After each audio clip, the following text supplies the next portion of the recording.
Welcome to In Brief PH, the channel where we break down Philippine politics, geopolitics, and current events in just a few minutes. Kung bago ka dito, please subscribe to our channel, and for our returning viewers, thank you for tuning in again. Ngayon, hihimayin natin yung isang medyo mainit na issue na baka nakikita mo rin sa social media. Yung sa Middle East repatriation ba ito? Oo, tama. Yung pagpapauwi ng mga Pilipino dahil sa lumalalang tensyon involving Iran, Israel, and the US. Actually, ang daming criticisms online, no, na parang mabagal daw yung gobyerno natin. Pero magandang pag-usapan natin kung paano ba talaga gumagana yung repatriation protocols.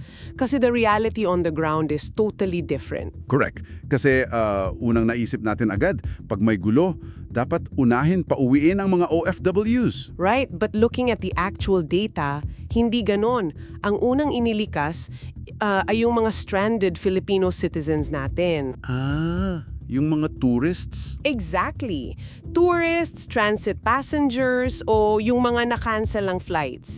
And there's a very practical reason for that. Mas vulnerable sila eh. Kasi wala silang employer. Tama, walang employment protection o shelter sa host country. Kaya kailangan talaga nilang umalis agad. At dahil dyan, ang DFA o Department of Foreign Affairs ang unang tumututok sa kanila. Wait, that makes sense. Pero paano naman yung libu-libong OFWs natin doon? Iba ba ang rules para sa kanila? Iba kasi yung sitwasyon nila. Nandun sila under formal labor agreements. Ibig sabihin, responsibilidad ng host countries tulad ng UAE ang kaligtasan nila. Kasama na dyan yung pagbigay ng shelter o proteksyon. So hindi pala parang hakot lang lahat bigla? Hindi talaga. Plus, voluntary kadalasan ang repatriation para sa OFWs. Marami sa kanila ayaw umuwi agad kasi ayaw nilang mawala ng trabaho, lalo na kung stable pa naman sa area nila. Kaya pala may risk level system ang OWA. Yes, yung Overseas Workers Welfare Administration. Nakadepende sa security situation, kaya by stages ito.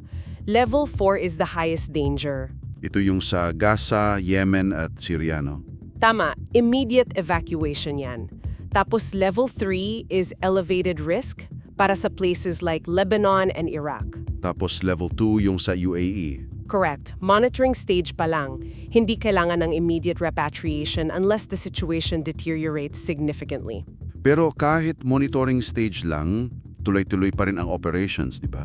Kasi as of early March, more than 1,400 na ang humingi ng tulong. Oo, and we're already seeing hundreds flown home.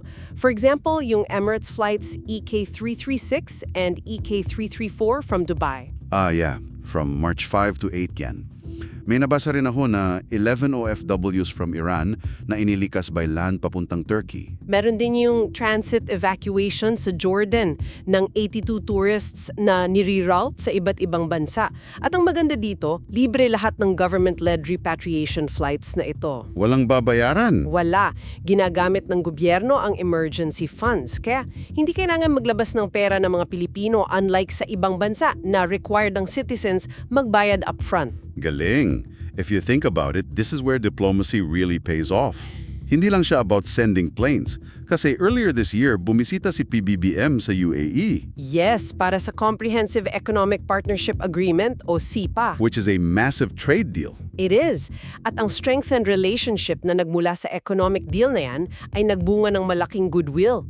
Dahil dyan, nag-commit ang UAE na protektahan ng mga OFWs natin sa gitna ng krisis, magbibigay sila ng shelter at nagpardon pa sila ng mga bilanggong Pilipino. So yung diplomatic treaties natin nagta-translate talaga to physical safety sa ground. Pero wait, speaking of diplomatic relationships, may isang napaka-interesting na detalye tayong nakita dun sa mga sources.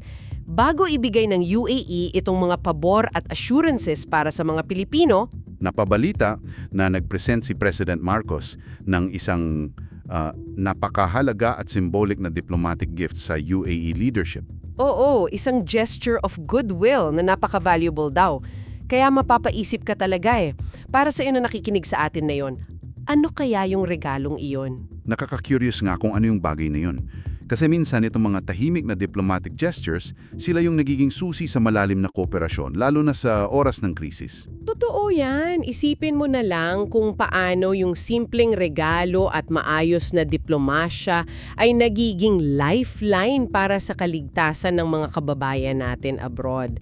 Iiwan muna namin sa iyo ang katanungang yan para pag-isipan. Maraming salamat sa pagsama sa aming deep dive.